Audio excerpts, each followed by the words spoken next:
Buenas tardes, queridos hermanos, hermanas, amigos y amigas que participáis con nosotros cada día en el oficio vespertino, el oficio de la tarde-noche. Un día más aquí para compartir la palabra del Señor, para acercarnos a su presencia, para llenarnos de su Espíritu Santo. Como cada día empezamos hablando un poco de la pandemia. En realidad en España ahora mismo los números que nos están ofreciendo el gobierno, la verdad es que no son muy fiables, no se están moviendo apenas las cifras. El gobierno nos dice que ayer murieron 2 personas en 24 horas, pero realmente yo leía que ayer en Sevilla, solamente en Sevilla, provincia de Sevilla, habían fallecido 11 personas. Imaginaros que si solo en la provincia de Sevilla han fallecido 11, no podemos menos que pensar que qué será en el resto de España. Entonces no sabemos el por qué el gobierno no está ofreciendo cifras reales. Se está discutiendo mucho, infelizmente, la cantidad de personas mayores que han fallecido en las residencias de mayores, muchas de ellas diagnosticadas con el COVID porque se le ha hecho el examen del PCR, pero muchas otras, muchísimas más, que han muerto en estas fechas. Se habla incluso en la Comunidad de Madrid, en el rango de edad de precisamente la gente mayor con respecto al año pasado ha subido un 582%, o sea que estamos hablando de una cosa bastante seria, ¿no? Sigamos orando por las familias de personas que no han podido despedirse de sus familiares. En fin, esta parte parece ya que tenemos muchas ganas de pasar página, pero tristemente para muchas personas no se podrá pasar página tan fácilmente, sobre todo las que han tenido algún familiar, tanto las personas que pensemos, los familiares de las personas que tienen, incluso en las personas que lo han padecido y que han salido adelante, pero que bueno, se está hablando de que hay un 30% de personas que han pasado el COVID y han estado graves y lo han superado. Habrá un 30% que ahora van a tener secuelas importantes. Y bueno, como no se sabe mucho sobre el virus, una de las secuelas que se está viendo es el tema pulmonar, ¿no? Así que bueno, oremos también por las personas que lo han pasado, personas que todavía en España hay 200 y pico mil contagiados y todavía no lo han superado. Y luego acordémonos también de lo que está pasando en el resto del mundo. En Brasil contaban hoy que van ya 35.000 personas que han fallecido. En el caso de Estados Unidos, 108.000. Luego también nos han llegado noticias de un rebrote importante en Irán, es decir, después de bajar la famosa línea que baja para abajo y llega abajo del todo, en el que se supone que estamos ahora en España. Ahí han llegado también la gente de Irán, y ahora hoy nos llega la noticia de que ahora están otra vez en escalada. O sea, está habiendo un rebrote en Irán. Eso realmente es algo, la verdad, hermano, es una cosa para tenerlo en cuenta. Estamos expectantes a ver qué va pasando en este tiempo. Y a todo eso pues le sumamos las cuestiones económicas, la gente que han cerrado sus empresas, la gente que han perdido su trabajo. Y también, por otro lado, hay esperanza de recuperación económica y de recuperación de los trabajos. Hoy leíamos una noticia sorprendente de que el paro en Estados Unidos en el mes de mayo ha bajado al 13,3%, se han creado 2,5 millones de empleos, algo que ha dejado sorprendido a los expertos. Así que bueno, estamos en una situación más o menos confusa, que no sabemos cómo va a ir siguiendo adelante, pero nosotros lo hacemos en oración. Vamos a ponernos a orar para poner en las manos del Señor este oficio que vamos a hacer esta tarde-noche. Y oramos en primer lugar diciendo: Padre, te damos las gracias por tus bendiciones, por las cosas buenas que tú le has dado a nuestra vida. Gracias, Señor, por tu amor, que es incomparable, por tu paz que sobrepasa todo entendimiento. Gracias, Señor, por ese gozo que tú pones en nuestros corazones, que no depende de las circunstancias.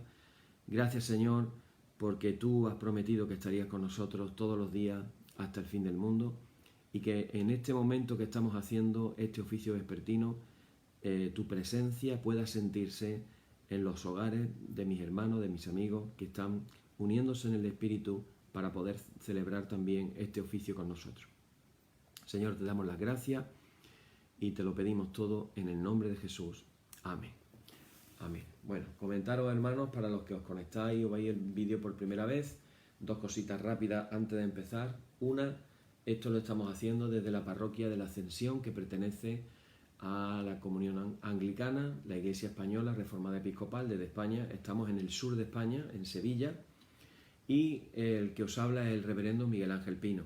También comentaros que estamos compartimos acerca, en nuestro estudio bíblico estamos llevando el estudio bíblico muy interesante sobre el Espíritu Santo. Llevamos ya varios oficios que lo puedes ver hacia atrás, puedes ver lo que son los oficios que hemos realizado ya con el estudio sobre el Espíritu Santo.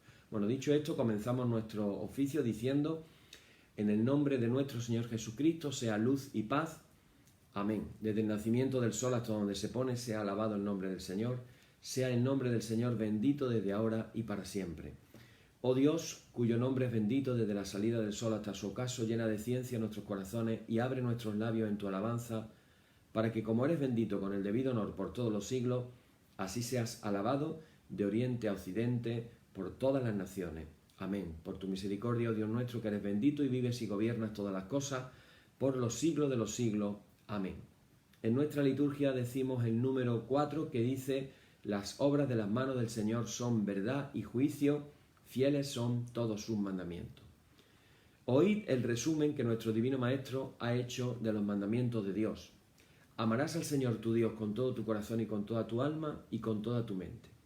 Este es el primero y el grande mandamiento. Y el segundo es semejante a este: amarás a tu prójimo como a ti mismo. De estos dos mandamientos pende toda la ley y los profetas.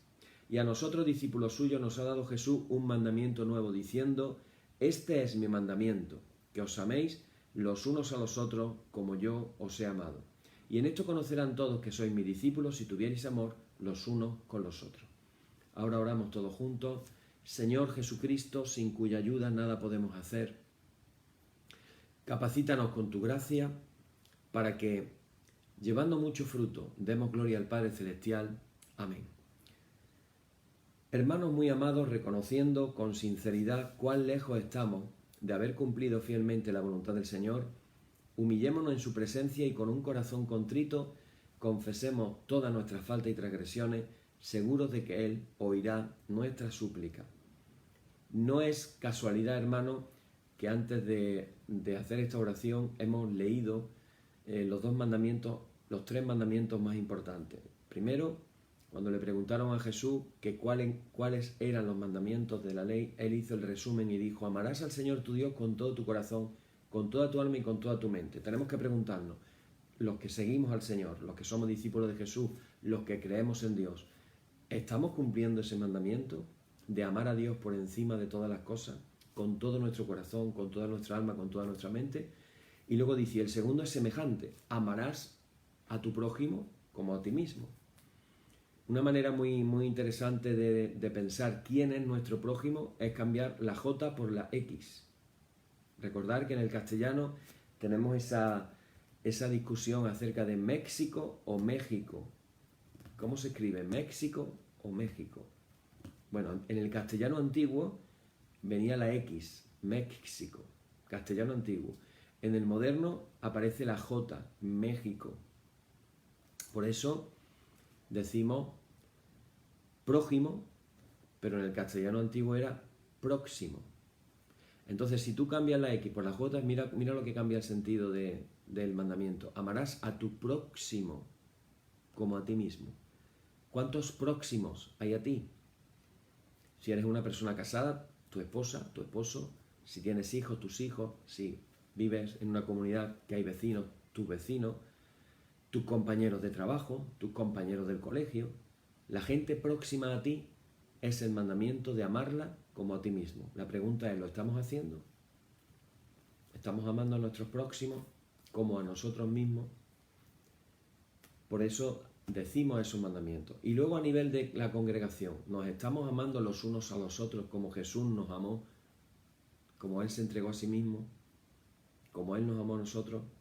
¿Estamos haciéndolo Por eso decimos los mandamientos antes de hacer esta oración, para que traigamos a nuestra mente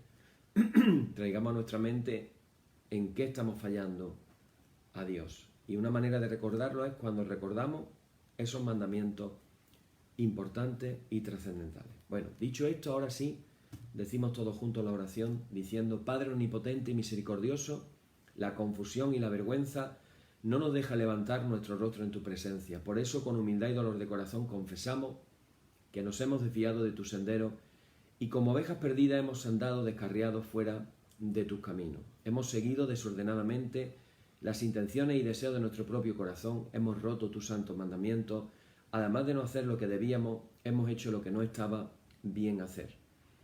Por eso, Señor, ten misericordia de nosotros, pobres pecadores.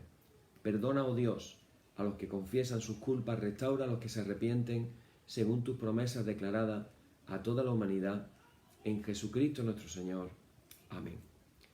Y el Señor Jesucristo, que tiene la potestad de perdonar pecados sobre la tierra y que no desecha al pecador que a él acude para salud, oiga vuestros ruegos, perdone todos vuestros pecados y os conceda su Santo Espíritu para que vuestra vida sea de aquí adelante pura y santa hasta que seáis recibidos en el goce de su eterna gloria en las mansiones del Padre Celestial. Amén. El Señor sea siempre con vosotros. Decimos la lauda número 6 que dice: alabaré al Señor conforme a su justicia y cantaré el nombre del Señor el Altísimo. Aleluya, te ensalzaré mi Dios y Rey y bendeciré tu nombre para siempre jamás. Gloria y honor al Padre y al Hijo y al Espíritu Santo por los siglos de los siglos. Amén. Señor, abre nuestros labios y nuestra boca anunciará tu alabanza. Y ahora vamos a abrir nuestra Biblia y vamos a leer el Salmo número 1, que dice así: Bienaventurado el varón que no anduvo en consejo de malos, ni estuvo en camino de pecadores, ni en silla de escarnecedores se ha sentado, sino que en la ley del Señor está su delicia, y en su ley medita de día y de noche. Será como árbol plantado junto a corrientes de aguas, que da su fruta a su tiempo, y su hoja no cae, y todo lo que hace prosperará. No así los malos, que son como el tamo que arrebata el viento. Por tanto no se levantarán los malos en el juicio, ni los pecadores en la congregación de los justos. Porque el Señor conoce el que los malos perecerá. Un salmo muy apropiado precisamente para lo que vamos a compartir ahora en la palabra del Señor. Y decimos todos juntos: gloria y honor al Padre, y al Hijo, y al Espíritu Santo, por los siglos de los siglos. Amén. Bien, pues estamos compartiendo, hermanos, acerca de la conexión que hay entre el Espíritu Santo y la palabra del Señor. Esa conexión. El Espíritu Santo en paralelo con la palabra del Señor. No podemos decir nada en el Espíritu Santo que contradiga la palabra del Señor. Y la palabra del Señor no puede decir nada que contradiga al Espíritu Santo. Tenemos que ir de la mano. Hemos comentado cómo en la historia de la Iglesia, cuando se da más énfasis a una de las dos, empiezan los desequilibrios. Por eso la idea, hermano, es que conectemos nuestra experiencia con el Espíritu Santo junto con la palabra de Dios. Hoy precisamente, ayer estábamos hablando de la inspiración, de cómo el Espíritu Santo era el que inspira la palabra de Dios. Por eso tú puedes leer a los profetas que siempre que dan una palabra profética dicen: así dice el Señor, pero porque había venido anteriormente el Espíritu Santo sobre ellos. Dice: y vino el Espíritu Santo sobre mí y vino esta palabra del Señor. De la misma manera, también lo dicen al contrario. Dice: vino palabra de Dios a mí y dije por el Espíritu Santo. Para que os deis cuenta de que siempre está esa relación entre el Espíritu Santo y la palabra de Dios. Ayer hablábamos sobre todo de eso, de cómo el Espíritu Santo es el inspirador de la palabra de Dios. Acordaros de las palabras de Jesús cuando les decía a sus discípulos en el Evangelio de Juan, les decía que el Espíritu les recordaría todas las cosas que Jesús había hablado. Entonces, todas las palabras que en algunas Biblias nuestras vienen de color rojo, significando que esas palabras fueron dichas por el mismo Jesús, todas esas palabras fueron recordadas por el Espíritu Santo a los que escribieron los evangelios y también a los que lo fueron anteriormente de ser escritos. En primer lugar, lo transmitieron a través de la predicación en una tradición oral, contando las cosas que habían visto y oído. Como dijo Pedro al Sanedrín, no podemos dejar de decir lo que hemos visto y lo que hemos oído. Al principio así se contaba, de una manera oral. Pasados unos pocos de años fue cuando se puso por escrito. Bueno, hoy voy a comenzar hablando, si ayer hablábamos del papel del Espíritu Santo, hoy vamos a hablar del papel de las personas, es decir, de los que lo escribieron. El papel humano, vamos a hablar del papel humano. De la misma manera que Jesús es verdadero Dios y verdadero hombre, esa simbiosis también la encontramos en la palabra del Señor, donde hombres han escrito a través de la inspiración del Espíritu Santo. Es decir, en la Biblia no vamos a encontrar humanidad y nos vamos a encontrar la presencia del Espíritu Santo. Y ya vamos a hablar cuál es el papel humano en la inspiración. Y es que Dios escogió, esto es un misterio, Dios escogió porque Él quiso hacerlo así, podía verlo como le hubiera dado la gana hacerlo, pero escogió hacerlo así. Escogió que su palabra fuera transmitida a través de seres humanos, siempre que fuera posible para lograr sus propósitos. Este mismo principio lo podemos entender rápidamente cuando nos damos cuenta de que la predicación del Evangelio fue encargada, comisionada a seres humanos. Es decir, los seres humanos son los encargados de predicar el Evangelio y no los ángeles o otros agentes. La importancia humana para darnos la Escritura da origen a una serie de interrogantes. Vamos a hablar algunas de interrogantes. En la primera de ellas, ponernos en situación. Los escritores bíblicos fueron conscientes de lo que estaban escribiendo. Ellos fueron conscientes del significado de lo que escribían. Evidentemente la respuesta es afirmativa. Ellos fueron conscientes de lo que estaban escribiendo, en términos generales. Pero no podemos olvidar que en ocasiones anotaron mensajes inspirados por el Espíritu Santo a través de una intervención directa del Espíritu Santo y no pudieron captar la dimensión completa del mensaje. Por ejemplo, esto sería especialmente cierto en el caso de cuando había profecías de predicción. Muchas veces cuando pensamos en la profecía siempre pensamos en futuro, pero la verdad es que la mayoría de las profecías que fueron dadas a través de los profetas eran de cosas presentes. No todas eran ni mucho menos para el futuro, al contrario, las que menos eran las predicciones de futuro. Pero esas predicciones de futuro, por ejemplo, ya he dicho que muchas de ellas las puedes encontrar en los evangelios, cuando dice, por ejemplo, la expresión escrito está, murió al tercer día porque escrito está, tuvo que entrar con un borriquito, un asno, un pollino en Jerusalén, el famoso Domingo de Ramos que llamamos nosotros hoy en día, tuvo que entrar porque escrito está. ¿Dónde está escrito? Bueno, pues tú puedes ver en tus Biblias que cada vez que dice escrito está, hay un texto bíblico que ahí aparece de la profecía. Normalmente en la mayoría de los casos estamos hablando de Isaías y estamos hablando de los profetas menores. Un día estaba Jesús en la sinagoga, como tenía por costumbre en Nazaret, y cogió el rollo del profeta Isaías y leyó donde dice: el Espíritu del Señor me ha ungido para anunciar la buena nueva a los pobres. De pronto Jesús dijo: esto que acabo de leer se ha cumplido en vosotros hoy. ¿Qué estaba diciendo Jesús? Esa referencia que hace el profeta Isaías, que los de la época sabían que era una referencia al Mesías que había de venir, Jesús le dice claramente a los que estaban escuchando que esa profecía se había cumplido hoy delante de ellos.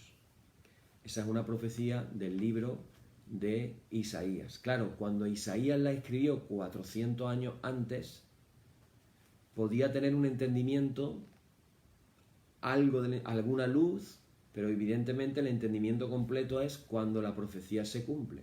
Ahí es cuando viene la luz y el entendimiento completo.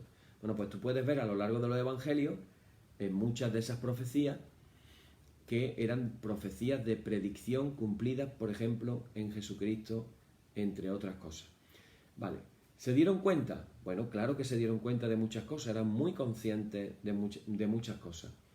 Esa relación con el Espíritu Santo que tenían los profetas, tan especial, tan exclusiva. Recordar que estuvimos hablando que la diferencia entre el Nuevo y el Antiguo Testamento es que en el Antiguo Testamento el Espíritu Santo venía de una manera muy específica sobre personas muy particulares. El día de Pentecostés el Espíritu Santo vino sobre todos los que estaban allí, sobre los 120 que estaban allí. Así que existe esa diferencia. Otra pregunta que podemos hacernos es, debido a la intervención del factor humano, o dicho de otra manera, teniendo en cuenta que los que han escrito la Biblia son hombres, podemos preguntarnos qué las escrituras. Podemos hacernos esa pregunta, ¿las escrituras están sujetas a equivocación o a error? Bueno, esto podría ser cierto si solamente fueran un producto puramente humano. Es cierto que aquí tenemos una controversia, tenemos disparidad de opiniones. Ya decía yo ayer que la crítica textual con respecto a la palabra de Dios, con respecto a la Biblia, no juega de la misma manera que con otros textos antiguos. Y yo explicaba, digo, el primer manuscrito que tenemos de Platón tiene 900 años después de Platón. Nadie pone en tela de juicio de una manera crítica que eso que escribió Platón es verdad que lo escribió Platón. A nadie se le ocurre decir, bueno, en realidad esto no lo escribió Platón, esto lo escribió un discípulo de Platón. O esto en realidad se le atribuye a Platón, pero se escribió 3 siglos después de Platón. Nadie pone en tela de juicio lo que Platón escribió, aun cuando el primer manuscrito, repito, es de 900 años después de la existencia de Platón. Sin embargo, cuando el historiador crítico entra a mirar la Biblia, parte del principio de no me voy a creer nada de lo que dice la Biblia por principio. Es decir, si la Biblia dice algo y no lo puedo contrastar fuera de lo que es el documento bíblico, lo convierto en un mito y es algo que no ha existido. Pongo un ejemplo. Todavía no se ha encontrado la aldea de Nazaret. Arqueológicamente, Nazaret todavía no se ha encontrado. No se sabe dónde está, no hay huellas arqueológicas.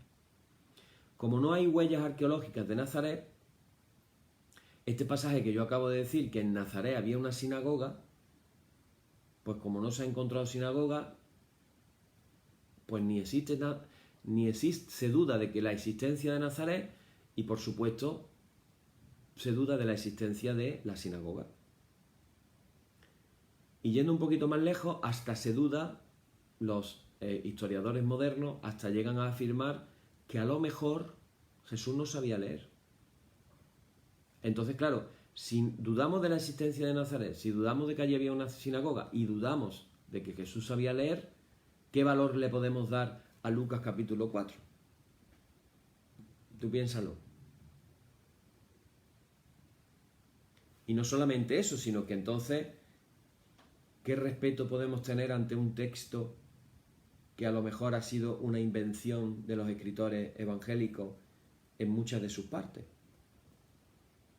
Hay incluso en Estados Unidos hay una entidad que entre otras cosas se dedica a decidir qué palabras fueron y cuáles no fueron dichas por Jesús.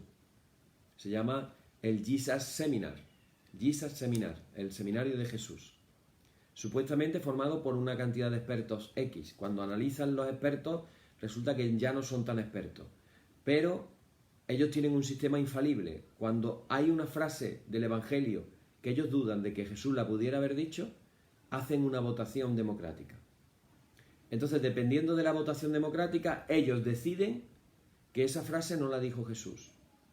Y a partir de ahí, en el momento que toman esa decisión, ya en los siguientes escritos, en los siguientes estudios, se parte de que eso ya no es que Jesús lo dijera, eso fue un invento de la comunidad.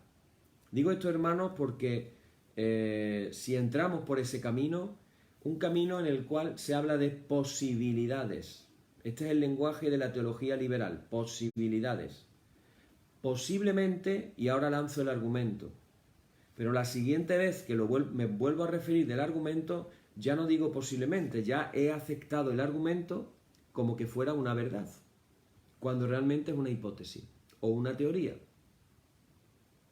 Y claro, ¿cuál es el problema? Que al final yo voy con las tijeras cortando de aquí y cortando de allí, y al final, ¿qué es lo que me queda de la Biblia? ¿O qué me puedo creer de la Biblia? ¿O qué seguridad tengo en que lo que la Biblia dice es la verdad? Por eso esta es la pregunta. Debido a que seres humanos fueron los que escribieron las escrituras, ¿están sujetas a error? Y la respuesta que tengo que dar, hermano, es que esto sería así si fueran, por ejemplo, como los autores humanos, por ejemplo, las obras de Shakespeare o El Quijote de Unamuno, perdón, digo Unamuno, madre mía, de Miguel de Cervantes, los dos se llaman Miguel, Miguel de Unamuno, Miguel de Cervantes. Miguel de Cervantes, libros escritos por personas, pero es que lo que estamos hablando ayer es que la Biblia no ha sido escrita solamente por personas, ha sido escrita por la inspiración, es decir, por el soplo de Dios, por la inspiración del Espíritu Santo.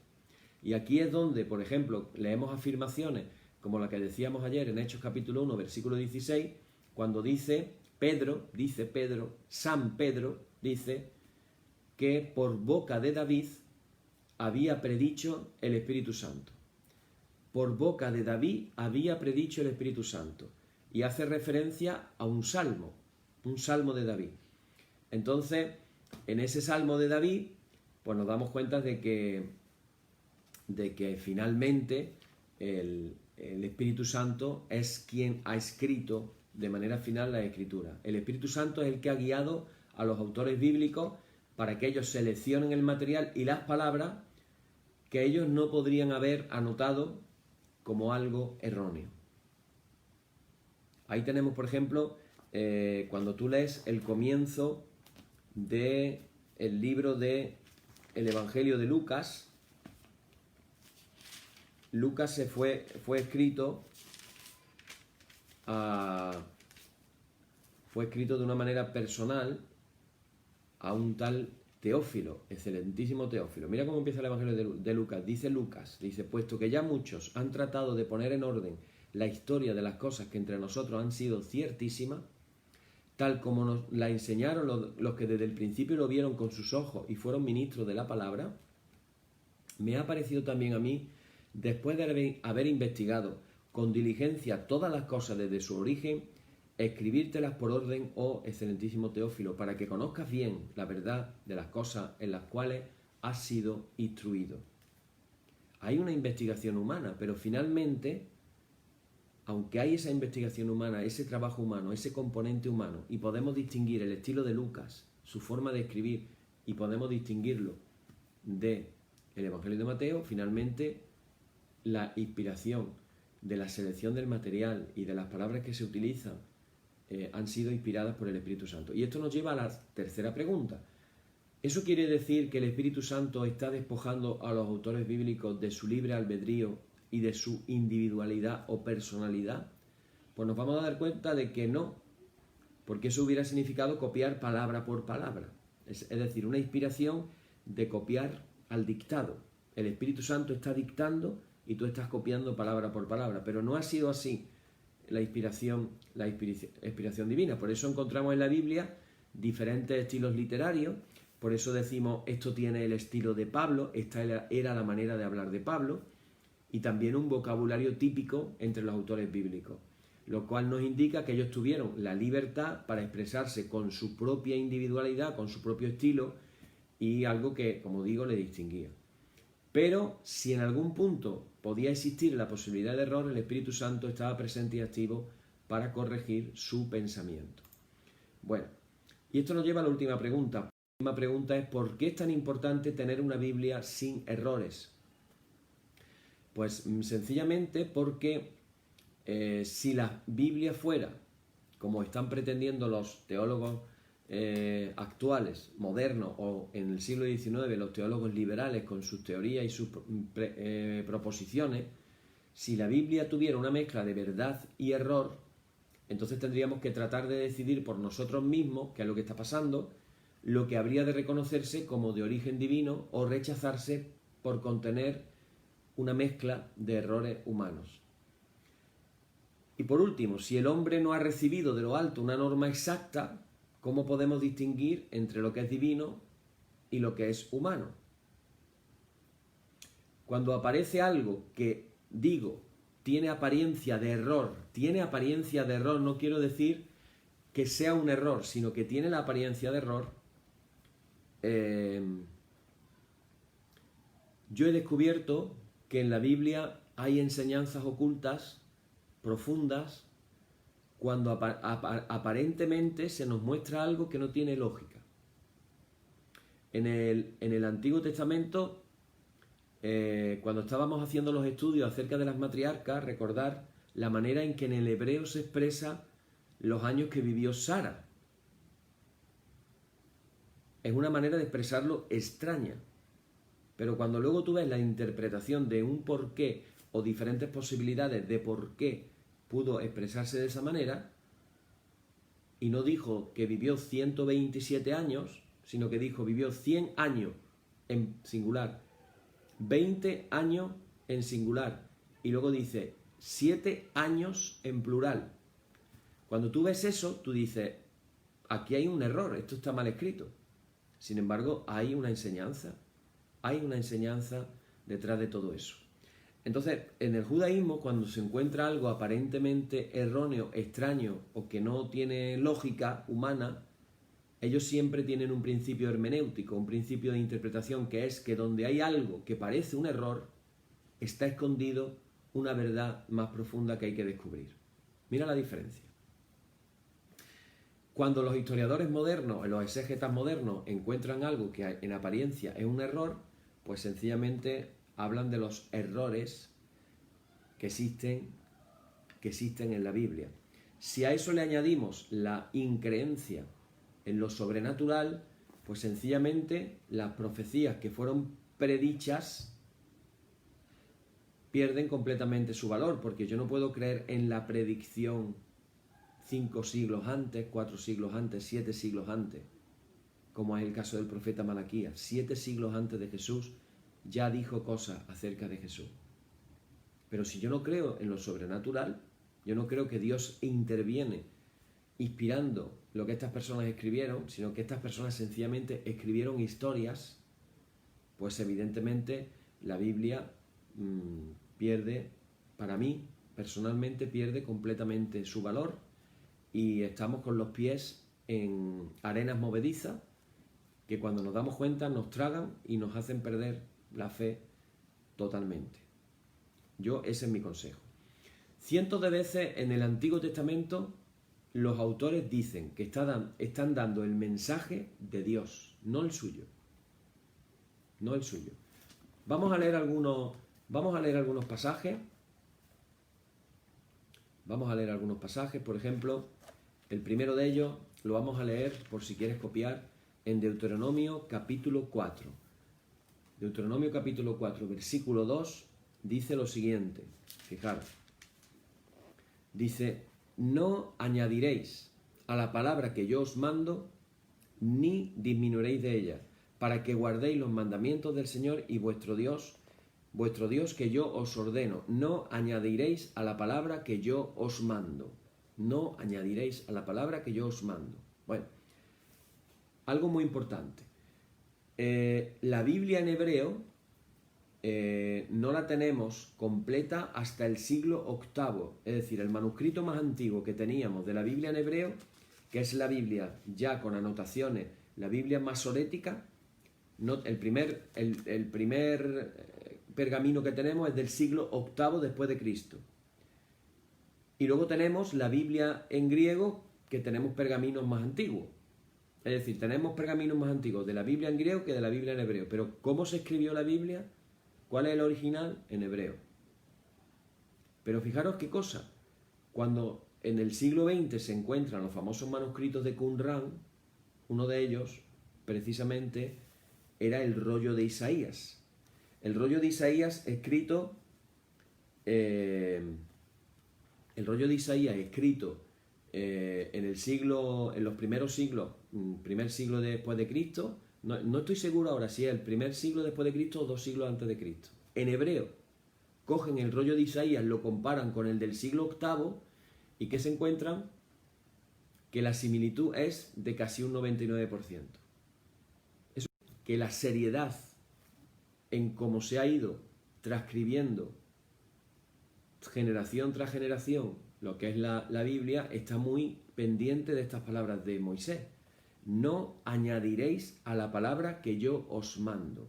No añadiréis a la palabra que yo os mando. Por eso no se añade ni una sola letra. Por eso Jesús dice, no dejará de cumplirse ni una sola letra de lo que es la palabra del Señor. Si leemos en el capítulo 6 de Deuteronomio, del 1 al 2, dice, estos pues son los mandamientos, estatutos y decretos que el Señor vuestro Dios mandó que os enseñase para que los pongáis por obra en la tierra a la cual pasáis vosotros para tomarla, para que temas al Señor tu Dios guardando todos sus estatutos y sus mandamientos que yo te mando, tú, tu hijo y el hijo de tu hijo, todos los días de tu vida, para que tus días sean prolongados.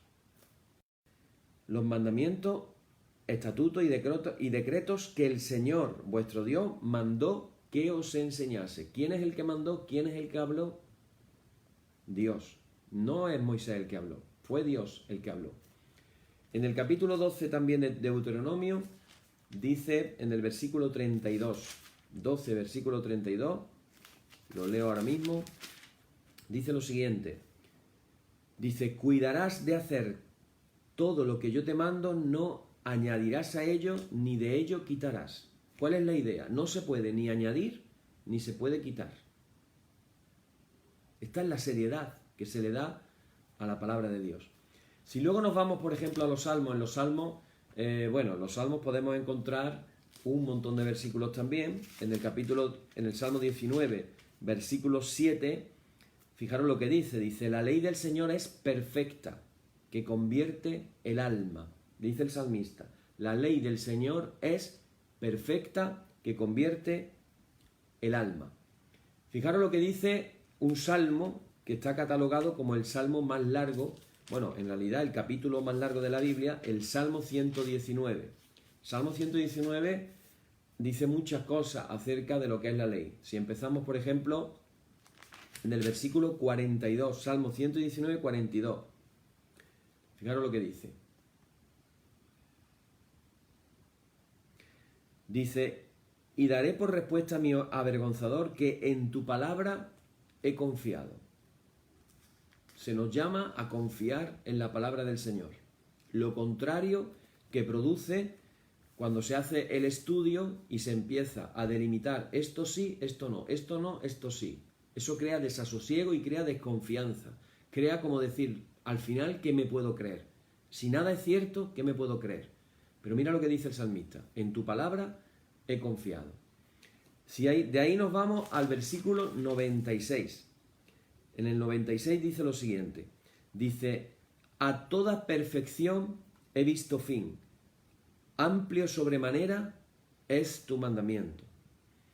En el versículo 140 dice lo siguiente. Sumamente pura es tu palabra. Sumamente pura es tu palabra. Y la ama tu siervo. Sumamente es tu palabra y la ama tu siervo. En el versículo 142 dice, tu justicia es justicia eterna y tu ley la verdad. Cada vez que traducimos ley en la Biblia nuestra, se refiere a la Torá. La Torá es el Pentateuco, los 5 libros primeros de la Biblia. La Torá. Y la Torá y tu Torá es la verdad. Lo que dicen los 5 primeros libros de la Biblia es la verdad. Esto dice el salmista.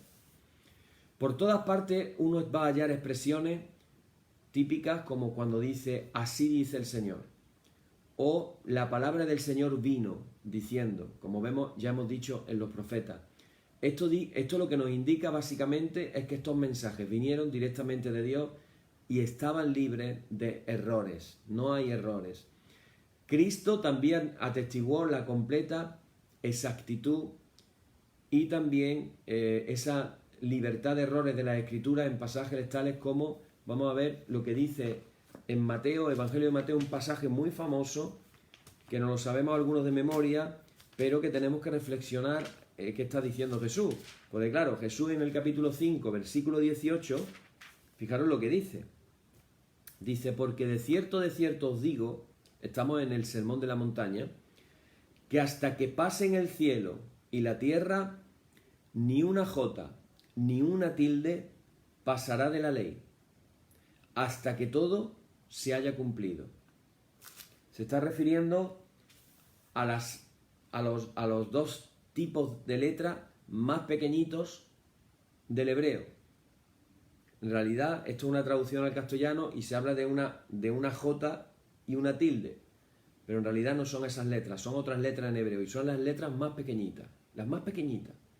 ¿Qué está diciendo Jesús? Lo más pequeñito de la ley, por pequeñito que sea, no va a pasar hasta que todo se haya cumplido. ¿Qué está diciendo Jesús con esa afirmación?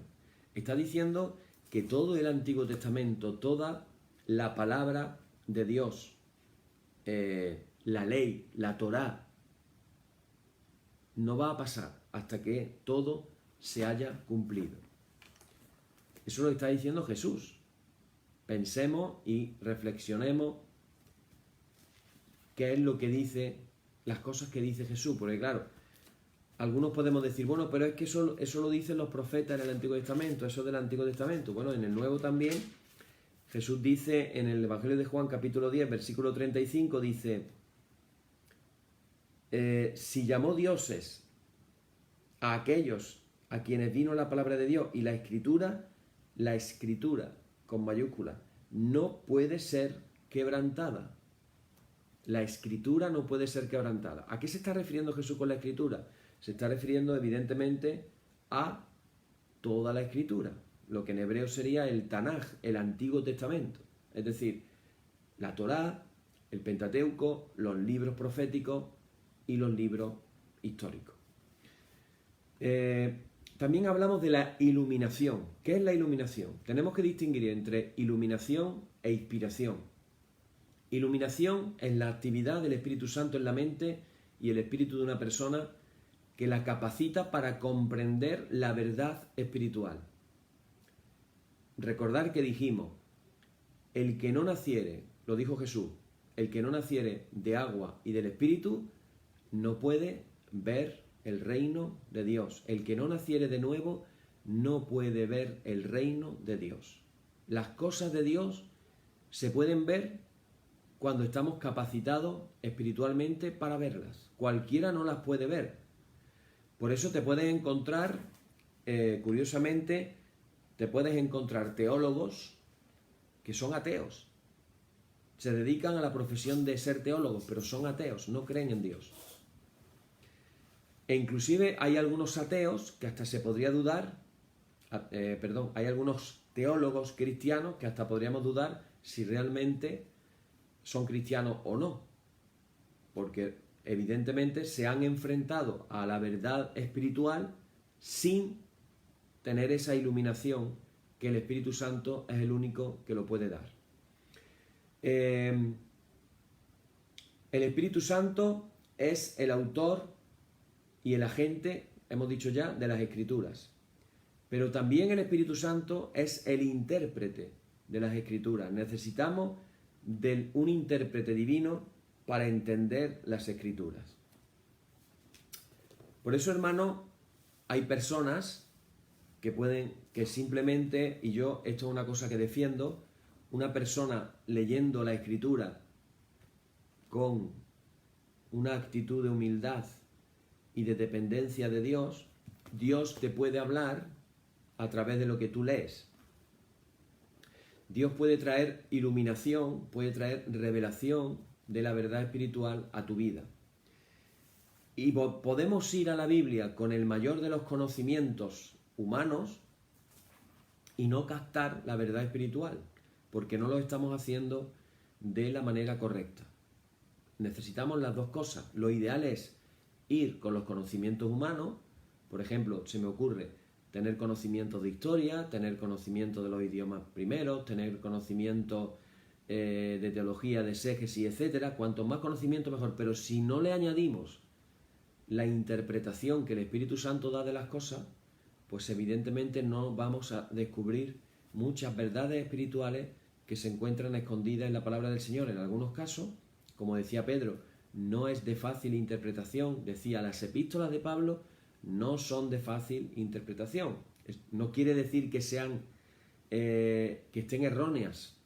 Quiere decir que hace falta un intérprete, y en ese intérprete estamos hablando nosotros del Espíritu Santo. Recordad que yo vengo hablando todo el tiempo de que hagamos una conexión entre el Espíritu Santo y la palabra del Señor. Tenemos que conectar las dos cosas.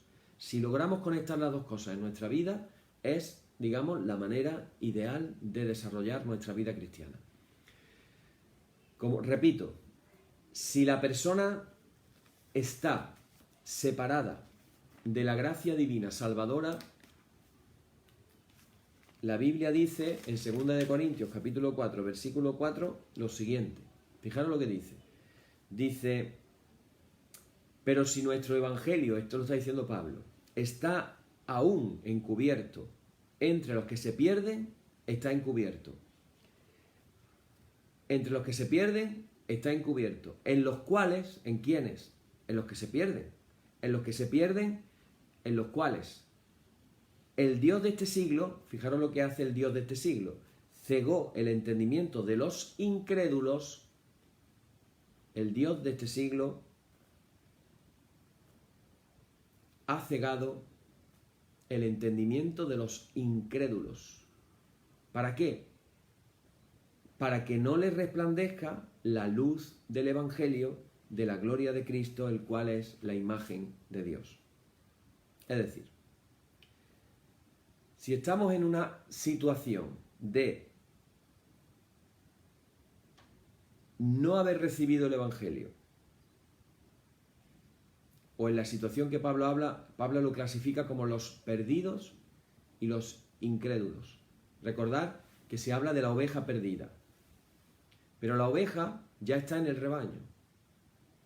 Una oveja perdida no es un incrédulo, o es alguien que está perdido. No estamos hablando de las ovejas perdidas. Y hay una ceguera del entendimiento entre los, dice Pablo, entre los incrédulos y entre los que están perdidos. Una persona perdida e incrédula tiene el entendimiento cegado y no le alumbra la luz, que es el Evangelio. Hermanos, el Evangelio es luz, es verdad. Jesucristo lo dijo, conoceréis la verdad y la verdad os hará libres.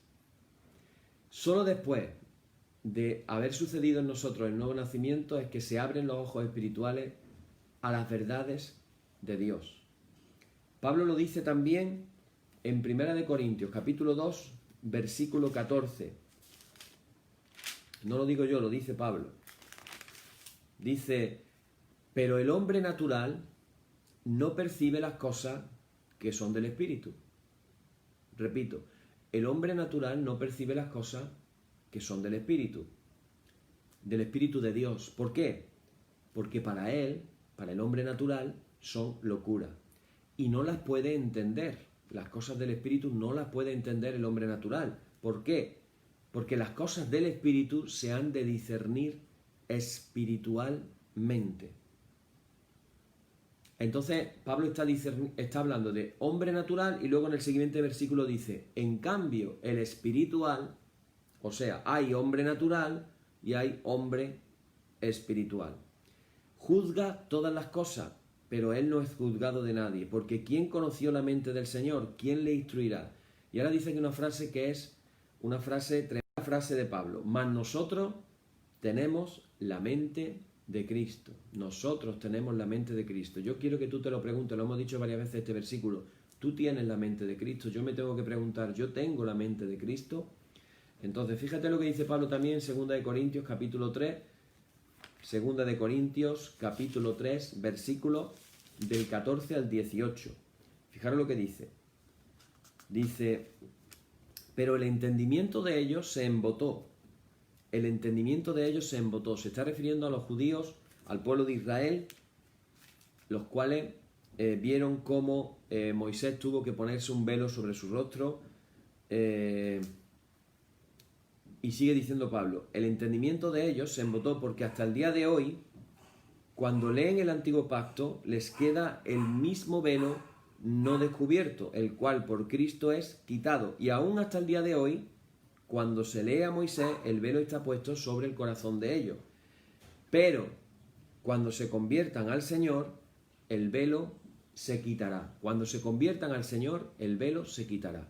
Mientras no se quita el velo, no podemos entender, aunque seamos estudiosos, aunque leamos la Biblia, si no lo estamos haciendo de la manera adecuada, de la manera correcta, si no estamos conectando el Espíritu Santo con la Biblia, tenemos que ser conscientes de que necesitamos un intérprete divino que traiga revelación a las verdades espirituales. Como dice el profeta, no es con espada ni con fuerza, no es con fuerza ni con espada, es con el Espíritu Santo, dice el profeta, ¿verdad? Aquí podríamos aplicarlo diciendo, no es simplemente estudiar, no es simplemente leer, también tenemos que tener la humildad de reconocer en oración que necesitamos la interpretación del Espíritu Divino. Recordar que decíamos cómo en la obra de este intérprete divino, una de las funciones del Espíritu Santo, ya voy terminando, es que es el guía, el que guía a los creyentes a toda la verdad. También tenemos que diferenciar entre el Espíritu Santo como maestro divino y los maestros humanos. También dice en el Evangelio de Juan que el Espíritu Santo nos enseñaría todas las cosas, en Juan capítulo 14, versículo 26. Dice también en Primera de Juan capítulo 2, versículo 27, dice estas palabras, dice, la unción que de él recibieron permanece en vosotros y no necesitáis que nadie os enseñe. Esa unción es auténtica, no es falsa, y les enseña todas las cosas. Les enseña todas las cosas. En Primera de Juan, capítulo 2, versículo 27. Quiere decir que, repito, y esta es la clave del día de hoy, todo creyente tenemos que abordar el estudio de la Escritura, el estudio de la Palabra de Dios, en una completa dependencia del Espíritu Santo. El mensaje es a depender del Espíritu Santo para que podamos entender la Escritura, pero eso no excluye que Dios también haya puesto en la Iglesia el ministerio de los pastores, el ministerio de los maestros, que han sido además normalmente escogidos por Dios y cuyo ministerio de enseñanza es un ministerio dedicado a los creyentes. Como nos recuerda Efesios capítulo 4, cuando dice que, como hemos dicho también en otras ocasiones, Él constituyó a unos apóstoles, a otros profetas, a otros evangelistas, a otros pastores y maestros, con el objetivo a fin de perfeccionar a los santos para la obra del ministerio. También, aparte del Espíritu Santo como nuestro maestro que nos enseña muchas cosas, también Dios ha dispuesto a personas a las que le da dones de enseñanza para que puedan enseñarnos y para que podamos enseñar a otros. Bueno, pues hasta aquí vamos a llegar. Yo quiero compartir una canción muy antigua. Yo la aprendí cuando tenía 15 años y esa canción resulta de que en el día de hoy, nos han dicho un pajarito virtual que es el cumpleaños de nuestra querida hermana Pepi, esposa del fallecido José David, y yo me he acordado que casi siempre que yo pedía una canción, ¿qué canción queréis que cantemos? Pues ella pedía siempre esta canción, así que hoy la voy a cantar por ella, por su cumpleaños, y así nos acordamos de ella y la bendecimos en el nombre del Señor. Y además es muy apropiada la canción, porque habla de dónde estábamos y dónde nos ha puesto el Señor y qué queremos ser en el Señor. Dice así la canción. Oh Señor, tú me sacaste del sitio donde vivía lavaste con tu sangre, me llenaste con tu vida, vida nueva tú me dabas. En la cruz donde moría, esa cruz en el Calvario, donde tú diste tu vida. Y haz de mí un vaso nuevo, Señor, donde otros puedan beber, beber de tu agua viva, agua que quita la sed. Y haz de mí un vaso nuevo, Señor, donde otros puedan beber, beber de tu agua viva, agua que quita la sed. Oh Señor, tú me sacaste del sitio donde vivía, me lavaste con tu sangre, me llenaste con tu vida, vida nueva tú me dabas. En la cruz donde morías, esa cruz en el Calvario, donde tú diste tu vida. Y haz de mí un vaso nuevo, Señor, donde otros puedan beber, beber de tu agua viva, agua que quita la sed. Y haz de mí un vaso nuevo, Señor, donde otros puedan beber, beber de tu agua viva, agua que quita la sed.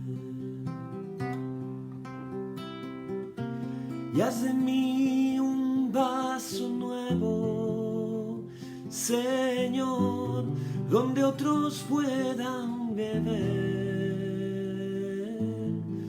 beber de tu agua viva, agua que quita la sed.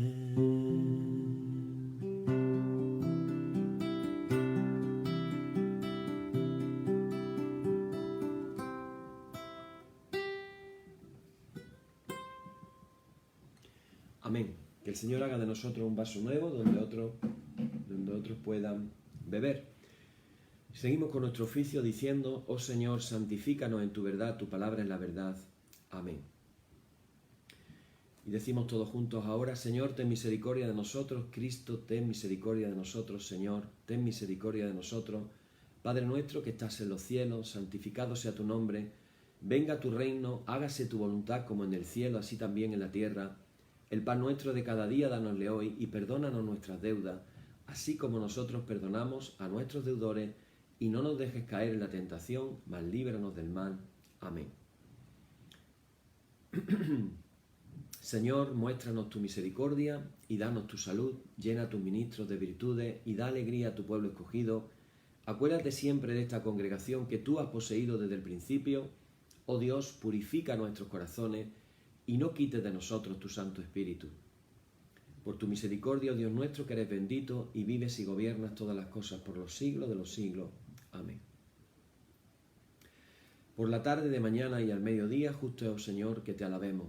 Señor Dios omnipotente, que de la tarde, la mañana y el mediodía has hecho un día solo y has mandado al sol que conozca su ocaso, abre, te rogamos, las tinieblas de nuestros corazones y brillando tú en ellos, te conozcamos como Dios verdadero y luz eterna. Amén. Por tu misericordia, oh Dios nuestro, que eres bendito y vives y gobiernas todas las cosas por los siglos de los siglos. Amén. Hermanos, en el nombre de Jesucristo nuestro Señor, terminemos con paz. Gracias sean dadas a Dios. Amén. y la paz que al subir a los cielos dejó Jesús a sus discípulos sea siempre con vosotros en toda su plenitud, y la bendición de Dios el Padre Omnipotente y del Hijo y del Espíritu Santo descienda sobre vosotros y more en vosotros eternamente. Amén. Bien, hermanos, pues muy contentos con este tema que estamos compartiendo acerca de el Espíritu Santo y la palabra. Siempre estoy aconsejando que si queréis progresar en el estudio, escuchar 2 veces, ya no el oficio completo, escuchar lo que es el estudio nada más.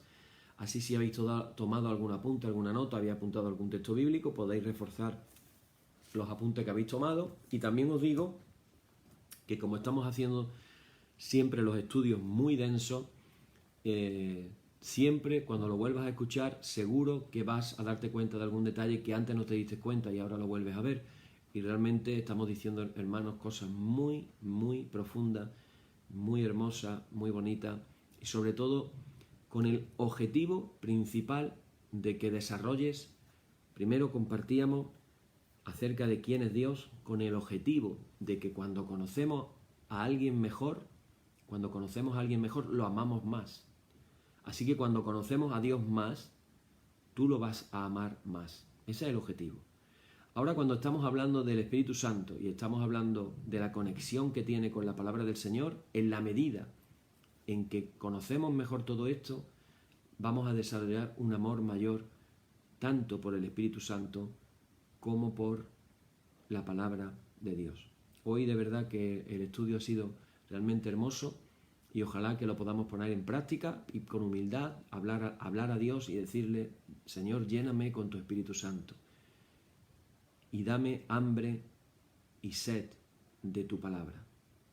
Que tome decisiones para tener tiempo para estar a solas con Dios, pero también decisiones para leer más de su palabra.